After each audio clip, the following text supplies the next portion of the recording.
Hi hello friends, എല്ലാ കൂട്ടുകാർക്കും ഇഷ്ടമാത്ര സീരിയലിൽ നിന്നത്തെ നല്ലൊരു എപ്പിസോഡിലേക്ക് തന്നെ സ്വാഗതം കേട്ടോ. ചാനൽ ആദ്യമായിട്ട് കാണുന്നുണ്ടെങ്കിൽ ഒന്ന് സബ്സ്ക്രൈബ് ചെയ്ത് ലൈക്ക് ചെയ്ത് സപ്പോർട്ട് ചെയ്യണേ. അങ്ങനെ എപ്പിസോഡ് തുടങ്ങുമ്പോൾ തന്നെ കാണിക്കണം നമ്മുടെ മഹേഷിനെയാണ്. മഹേഷ് ആണെങ്കിൽ സുജി വക്കീലിനെ കാണാൻ വേണ്ടി വന്നിരിക്കുകയാണ്. അപ്പൊ സുജി പറയുന്നുണ്ട്, അല്ല മഹേഷിനെ അകത്ത് കയറി വന്നൂടായിരുന്നോ? ഞാൻ വരാനുള്ളതാണ്. അപ്പോഴാണ് സുജി വക്കീല് ഫോണിൽ ആരെയോ ഫയർ ചെയ്യുന്നത് ഞാൻ കേട്ടത്. അതൊന്നും പറയണ്ട, അതൊരു ഡിവോഴ്സ് കേസാ. ആ പെണ്ണിന് ഞങ്ങൾക്ക് ഡിവോഴ്സ് കിട്ടാൻ ഭയങ്കര ധൃതി, വേറൊന്നിനല്ല ക്യൂവിൽ നിൽക്കുന്ന അടുത്താളെ വിവാഹം കഴിക്കാനാണ് എന്നൊക്കെ പറഞ്ഞിട്ട് സംസാരിക്കാട്ടോ. അല്ല, ഞാൻ തന്ന പെറ്റീഷൻ വായിച്ചു നോക്കിയായിരുന്നു, അത് പറഞ്ഞതൊക്കെ ഓക്കെ ആണല്ലോ അല്ലെ? അത് പറഞ്ഞൊക്കെ 100% കറക്റ്റ് ആണ്. അല്ല, ഈ ആകാശ് മേനോനെ ആദീന ഉപദ്രവിച്ചിട്ടുണ്ടായിരുന്നു എന്നിങ്ങനെ ചോദിക്കാണ്. അങ്ങനെ ചോദിച്ചു കഴിഞ്ഞാൽ അവൻ എന്നോടൊന്നും തുറന്നു പറയാറില്ല. അവനെല്ലാം പറയണത് അവന്റെ അനിയത്തിയെടുത്താണ്.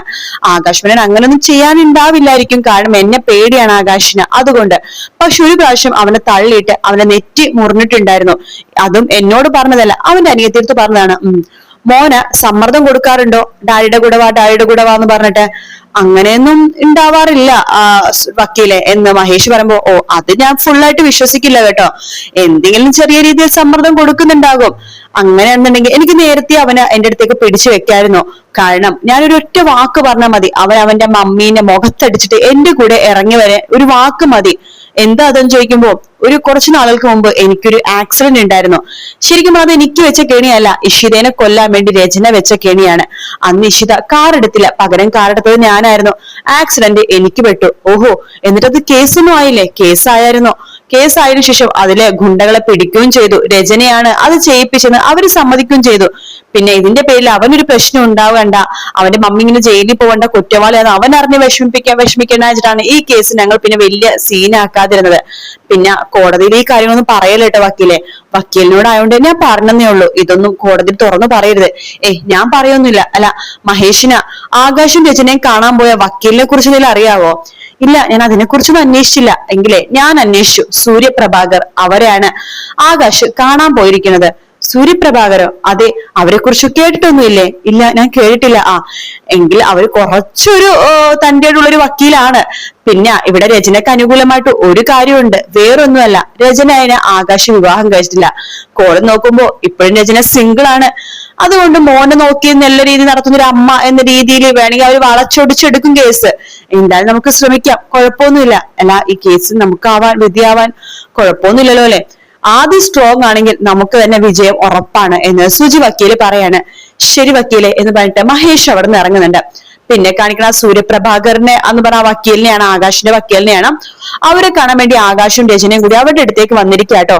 അപ്പൊ വക്കീല് ചോദിക്കണ്ട്, ആരാ, എന്താ കേസ് പറയൂ. രചന പറയുന്നുണ്ട്, അല്ല ആകാശൊന്നും പറഞ്ഞില്ലേ? ആകാശ് എന്ത് പറഞ്ഞു? അല്ല, ഞാനൊരു കുട്ടിയുടെ കേസിന്റെ കാര്യം പറഞ്ഞില്ലേ രചന ആദ്യം? മനസ്സിലായി. പറഞ്ഞോളൂ. അപ്പൊ രചന പറയണ്ട്, എന്ത് വന്നാലും കുഴപ്പമില്ല, എനിക്ക് എന്റെ മോനെ കിട്ടണം വക്കീലെ എന്ന് രചന പറയണം. അത് കേട്ട് വക്കീല് പറയുന്നുണ്ട്, അത് എന്റെ കയ്യിലുള്ളൊരു രചന. അത് അപ്പോ വക്കീലിന് 1% പോലും ചാൻസ് ഇല്ലെന്നാണോ പറയണത്? അങ്ങനെയല്ല, ഇതൊക്കെ നമ്മുടെ കയ്യിൽ നിൽക്കുന്ന കാര്യമല്ലല്ലോ. എനിക്ക് ആദ്യം കേസ് നന്നായിട്ട് പഠിക്കണം. പിന്നെ ആദി ഇപ്പൊ ആരുടെ കൂടെ ഉള്ളത്? ഞങ്ങളുടെ കൂടെയാണ്. അവന്റെ മൊഴി അതാണ് കോടതി നോക്കണത്. അവൻ രചനയുടെ കൂടെ നിൽക്കുമല്ലോ അല്ലെ? തീർച്ചയായിട്ടും നിൽക്കും, അങ്കിൽ പേടിക്കാനൊന്നുമില്ല. പിന്നെ ആകാശി പറയുന്നുണ്ട്, അവന്റെ ഡാഡി എന്ന് പറഞ്ഞ ആള് അവനെ ഭയങ്കരമായിട്ട് എന്താണ് പറഞ്ഞത്, പോക്കറ്റ് മണി ആയിട്ട് ദിവസം 50,000 രൂപ മാസം ഒരുപാട് പൈസയും കൊടുക്കുന്നുണ്ട്. വാച്ച് യൂസ് ചെയ്യാൻ ഭയങ്കര ബ്രാൻഡഡ് വാച്ച്, ഫോണ്, ഡ്രസ്സുകള് അങ്ങനെ കൊടുത്തിട്ട് അവനെ പിടിച്ചെടുക്കാൻ വേണ്ടി നോക്കാണ് വക്കീലെ എന്ന് പറയാണ്. വക്കീല് ചോദിക്കണ്ട്, രചനയുടെ ലൈഫ് പാർട്ട്ണർ അല്ലേ ആകാശ് എന്ന് ചോദിക്കാണ്. ആകാശ് പറഞ്ഞിട്ട്, അയ്യോ അല്ല വക്കീലെ, ഞാൻ രചനയുടെ ഒരു ഫ്രണ്ട് മാത്രമാണ്. അപ്പൊ അങ്ങനെയാണ് കാര്യങ്ങൾ. അതെ രചനയുടെ ഫ്രണ്ടാണ് ഞാൻ. രചന ഇപ്പോഴും സിംഗിൾ ആണ്. രചനയ്ക്ക് വിവാഹമൊന്നും കഴിച്ചിട്ടില്ല. മക്കൾക്ക് വേണ്ടി ജീവിക്കാണ് രചന. മോളെ തിരിച്ചു കിട്ടാൻ വേണ്ടി ഒരു അപേക്ഷ കൊടുത്തിരുന്നു. പിന്നെ അത് മാത്രല്ല, മഹേഷ് ആണെങ്കിൽ വേറെ വിവാഹം കഴിച്ചു, അതിലിപ്പോ ഒരു കുഞ്ഞാവാൻ വേണ്ടി പോവാണ്. ആകാശ് എനിക്ക് ലോ പോയിന്റ്സ് പറഞ്ഞുതരാണല്ലേ? വക്കീലിന് അങ്ങനെ തോന്നിയെങ്കിൽ സോറി, ഞാൻ പറഞ്ഞതേ ഉള്ളൂ. ഒരു കണക്കിന് ശരിയാണ്. കോടതി നോക്കുമ്പോഴേക്കും രചന ഇപ്പോഴും സിംഗിൾ ആണ്. മഹേഷിന്റെ വിവാഹ ബന്ധത്തിന് ശേഷം വേറെ വിവാഹമൊന്നും കഴിച്ചിട്ടില്ലല്ലോ. അതുകൊണ്ട് നമുക്ക് ആ രീതിയിൽ നീക്കമൊക്കെ ചെയ്യാം. തീർച്ചയായിട്ടും ആദ്യനെ കസ്റ്റഡി തിരിച്ചിട്ടാൻ ചാൻസ് ഒക്കെ ഉണ്ട്. എത്ര ശതമാനം ചാൻസ് ഉണ്ടാവും വക്കീലെ എന്ന് രചന ചോദിക്കുമ്പോ, 100% ചാൻസ് ഉണ്ടാവും ചോദിച്ചാൽ ഞാൻ ഉറപ്പ് പറയും ഈ കേസിൽ 100% ചാൻസ് ഉണ്ട് നമ്മൾ ജയിക്കാനായിട്ട്. താങ്ക് യു വക്കീലെ എന്ന് രചന പറയാണ്. ആകാശ് ആണെങ്കിൽ വക്കീല് പോലും കാണാതെ വക്കീലിന്റെ ഫയലിന്റെ അടിയിലേക്ക് ആകാശിന്റെ ഫോൺ ഒളിപ്പിച്ചു വെക്കാട്ടോ. ആകാശ് പറയുന്നുണ്ട് ശരി വക്കീലെ എന്ന് നമുക്ക് കാണാം. ഓ ആയിക്കോട്ടെ, കേസൊക്കെ നോക്കിയതിനു ശേഷം ഞാൻ വിളിക്കാം. അല്ല വക്കീലിന്റെ ഫീസ് എന്ന് രചന പറയുമ്പോ അതാ ഞാൻ പറഞ്ഞ കേസൊക്കെ നോക്കട്ടെ എന്നിട്ട് ഞാൻ പറയാം എന്ന് പറയാണ്. അങ്ങനെ രചനയും അതുപോലെ തന്നെ ആകാശം കൂടി അവിടെ നിന്ന് ഇറങ്ങും കേട്ടോ. കാറിന്റെ അടുത്തെത്തുമ്പോ ആകാശ് പറയുന്നുണ്ട് കണ്ടില്ലേ, നീയും നിന്റെ മകനും എപ്പോഴും പറയായിരുന്നല്ലോ എന്താ മമ്മീനെ വിവാഹം കഴിക്കാത്ത എന്നെ വിവാഹം കഴിക്കുന്നത് നീയും പറയായിരുന്നല്ലോ. ഇപ്പൊ എന്തായി? വിവാഹം കഴിച്ചതല്ലേ ഞാനിപ്പോ ആദ്യയുടെ 2ാം ഡാഡി ആയാനെ. ഞാൻ അവനെന്തിനു ചെയ്താലോ പറഞ്ഞാലോ 2ാം ഡാഡിയുടെ 2ാം അച്ഛന്റെ ക്രൂരതയായിട്ട് കോടതി കണ്ടാനെ. ഇപ്പൊ നോക്ക് നീ സിംഗിളും ആണ്, മോനെ നിനക്ക് കിട്ടാനുള്ള ചാൻസും ഉണ്ട്. ശരി ആകാശ് പറഞ്ഞത്. ആകാശ് എന്നെ എത്രമാത്രം സ്നേഹം ഉണ്ടായിരുന്നു ഞാൻ അറിഞ്ഞില്ല. നീ എന്നെ മനസ്സിലാക്കാത്ത രചന, എനിക്ക് നിന്നോട് ഒരുപാട് സ്നേഹമുണ്ട്. എന്തായാലും ഈ കേസ് നമ്മൾ ജയിക്കും. അയ്യോ രചന എന്റെ ഫോൺ കാണുന്നില്ല, ഇനി വക്കീലിന്റെ റൂമിൽ എങ്ങനെ വെച്ച് മറന്നുപോയോ? അയ്യോ വേഗം എടുത്തിട്ട് വാ, വക്കീലിന്റെ റൂമിൽ കുറെ പേര് കേറുന്നതല്ലേ, എടുത്തിട്ട് വാ ആകാശ് എന്ന് പറയാണ്. അങ്ങനെ രചന അവിടെ നിൽക്കുന്നുണ്ട്. ആകാശം ഒന്നല്ലാത്ത പോലെ വക്കീലിന്റെ റൂമിലേക്ക് കയറാണ്. May I come in? വരൂ. അല്ല ആകാശ് മേനൻ എന്താ പിന്നെയും വന്നത്? അത് വക്കീലെ എനിക്കൊരു കാര്യം പറയാനുണ്ടായിരുന്നു. എന്താ പറഞ്ഞോളൂ. അത് ഈ കേസ് വക്കീല് തോറ്റു തരണം. നിങ്ങൾ എന്താ പറഞ്ഞത്? നേരത്തെ ലോ പോയിന്റ്സ് ഒക്കെ പറഞ്ഞ് ജയിക്കുന്ന കാര്യമല്ലേ നിങ്ങൾ പറഞ്ഞുകൊണ്ടിരുന്നത്? അതേ വക്കീലെ, പിന്നെ രചനേനെ എനിക്ക് വേണവും ചെയ്യണം, പക്ഷെ ആ കുട്ടീനെ എനിക്ക് വേണ്ട. കാരണം രചനക്ക് അതിനെ വളർത്താനൊന്നും അറിയില്ല. അവന്റെ ഡാഡിയുടെ കൂടെ അവൻ പോണതാ നല്ലത്. അവന്റെ ഡാഡി നല്ല നിലയിലാണ്.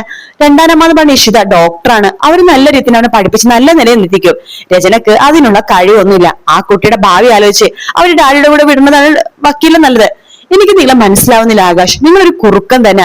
നിങ്ങൾ എന്താ ഉദ്ദേശിക്കണതെന്ന് എനിക്ക് മനസ്സിലായി. രചനയുടെ വിശ്വാസം നേടി പറ്റുകയും വേണം, എന്നാ ചെക്കനെ നോക്കാനും വയ്യ, അതല്ലേ? അത് തന്നെയാ വക്കീലെ. പക്ഷെ ഒരിക്കലും ഇത് രചന അറിയരുത്.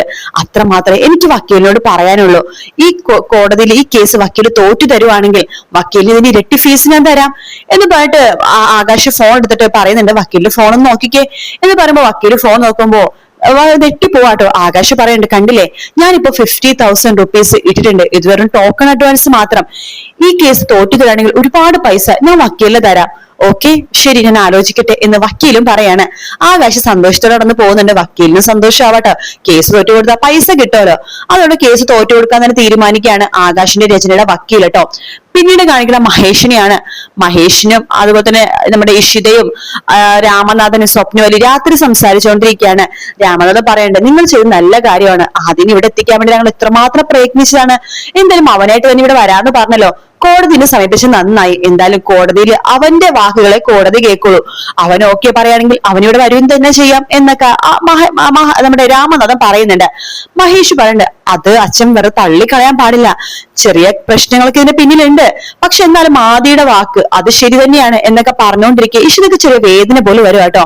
അയ്യോ മഹേഷ് വയറ് വേദനിക്കുന്നു പറഞ്ഞ് ഇഷിത പൊട്ടിക്കറിയാണ്. അപ്പൊ ഒരു സ്വപ്നം വേണ്ട, അയ്യോ എന്റെ മോൾക്ക് ഇത് എന്ത് പറ്റി മോളെ എന്നൊക്കെ പറയുമ്പോഴേക്കും എനിക്ക് വയറ് വേദനിക്കുന്നു. ഇഷിത നമുക്ക് ഹോസ്പിറ്റലിൽ പോവാം. വേണ്ട ഞാൻ ഇരിക്കട്ടെ, ഇപ്പൊ ഹോസ്പിറ്റലിൽ പോകണ്ട. അപ്പൊ സ്വപ്നയിൽ വേണ്ട, എടാ നമ്മൾ ഡോക്ടറെ ഇങ്ങോട്ട് വിളിക്കടാ. ഞാൻ ഡോക്ടറെ വിളിക്കട്ടെ ഇഷിത? വേണ്ട മഹേഷ് കുഴപ്പമൊന്നുമില്ല, ഞാൻ ഡോക്ടറെ വിളിക്കട്ടെ എന്ന് പറയുമ്പോഴേക്കും രാമനാഥൻ പറയണ്ടേ എടാ നീ ഡോക്ടറെ വിളിക്കട്ടെ പറയണ്ട, ദേവിക ഡോക്ടറെ ഇങ്ങോട്ട് വിളിക്കേ. അപ്പൊ ഇഷിത പറയണ്ട് വേണ്ടച്ചാ ഇപ്പൊ ആശ്വാസമുണ്ട്. അത് കേട്ട് നമ്മുടെ മഞ്ജുമ അങ്ങോട്ടേക്ക് വരുന്നുണ്ട്. എന്താണ് ബഹളം? ഓ ഇഷിതക്ക് വയറുവേദനയോ?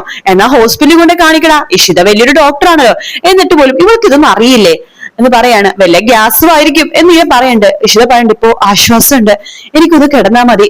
കുഴപ്പമൊന്നുമില്ല മോളെ എന്ന് സ്വപ്നയിൽ പറയുമ്പോ ഇല്ലമ്മേ ഒരു കുഴപ്പമില്ല, അത് പെട്ടെന്ന് സോഴ്സിന്റെ ആയിരിക്കും എന്ന് പറയുമ്പോഴേക്കും ശരി എന്നാ കൊണ്ട് കെടുത്തു മോനെ എന്ന് പറയാണ്.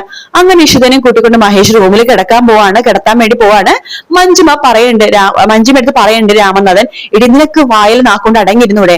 സ്വപ്നവേലി പറയണ്ട് അതെ നീ ഒന്നും മിണ്ടാതിരുന്നൂടെടി എന്ന് പറയുമ്പോഴേക്കും രാമനാഥൻ പറയണ്ട് അതെ ഇവൾക്ക് പ്രസവിച്ചിട്ട് വേണ്ടേ ഇതിന്റെയൊക്കെ വേദനയും കാര്യങ്ങളൊക്കെ അറിയാൻ, ഗർഭിണിയാവാത്ത ഇവൾക്ക് എന്ത് പറഞ്ഞിട്ട് എന്ത് മനസ്സിലാവാനാ എന്നൊക്കെ പറഞ്ഞുകൊണ്ടിരിക്കുക മഹേഷ് അവിടേക്ക് വരുവാണ്.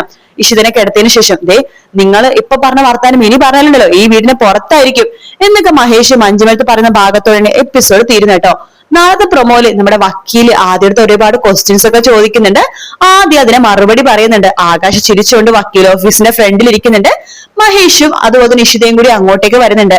ഇഷിത മഹേഷിനോട് പറയുന്നുണ്ട് ഈ കേസ് നിസ്സാര കേസ് അല്ല എന്ന് പറയുന്ന ഭാഗത്തോടെയാണ് എപ്പിസോഡും പ്രൊമോ എല്ലാം തീരുന്നത് കേട്ടോ.